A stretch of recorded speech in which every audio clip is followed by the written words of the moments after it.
Овој месец председателот на ВМРО ДПМН Христијан Мицкоски бил само 3 дена дома. Од Европа преку Америка, каде 11 дена појадуваше, вечераше и разговараше со бројни политичари. Патот го врати пак на Балканот, на средба со српскиот председател Александар Вучич.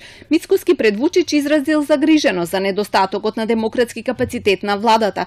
Наметнувањето на теми како закон за јазици, немањето на концепт за економски развој, на реформски правец и поразителните економски резултати кои придонесуваат за слабење на стандардот на граѓаните, ја влече државата наназад и ја оддалечува од стратешките интереси за членство во НАТО и Европската Унија.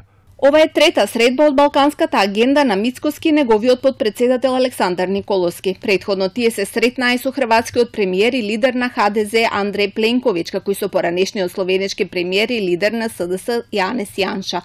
Од партијата информираа дека и со нив разговарале за истите теми и побарале подршка да се зголеми гласноста за сите луѓе кои во моментот се жртви на политички терор.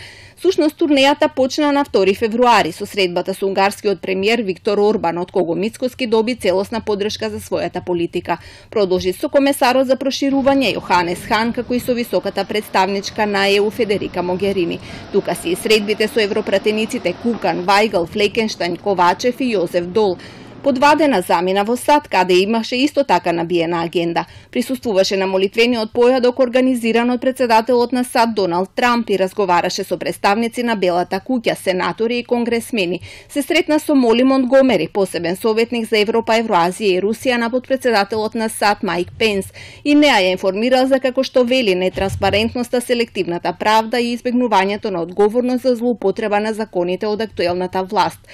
Се сретна и со председателот на Националниот демократски институт Кенет Вола, како и со председателот на Меѓународниот републикански институт Даниел Твининг. Пред диаспората во Њу Џерси одржа трибина за актуелните политички состојби, а разговараше и со представниците на Движењето за човекови права.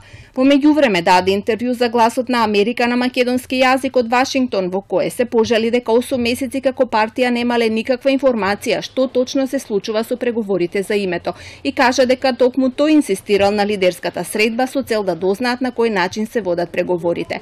Речи дека промената на името на аеродромот и автопатот не носи добрососедски односи. Вечераше со председателот на Републиканската партија Боб Падучик и се сретна со Метју Палмер кој го замени Хојтие во Стейт департментот. На сите овие средби зборувал за правна несигурност и злоупотреба на правосудниот и административниот систем со цел остварување на тесни интереси на актуелната владеачка коалиција.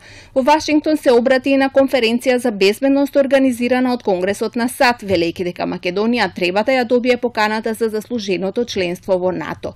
По меѓувреме, Сузаев се препукуваа на Фејсбук, откако премиерот напиша дека се води одлична надворешна политика и дека е свесен за некои пропусти во внатрешната политика. Мицкоски напиша дека она што Зоран Заев го нарекува одлична надворешна политика за граѓаните и за нашата држава представува распродажба на националните и државни интереси. Не е поентата да се биде актуелен во регионот по тоа што се попуштило или отстапило, туку суштината е да се биде актуелен во сопствената земја, застапувајќи ги државните и национални интереси. Но месецов ниту тој самиот не беше актуелен во својата земја, додека ги подобруваше односите на партијата со САД и ЕУ. Внатрешната политика му беше оставена на сопартијците, кои најчесто комуницираат со јавноста преку соопштенија. Со опозиција и власт фокусирани на надворешната политика, народот 2 недели беше сам дома.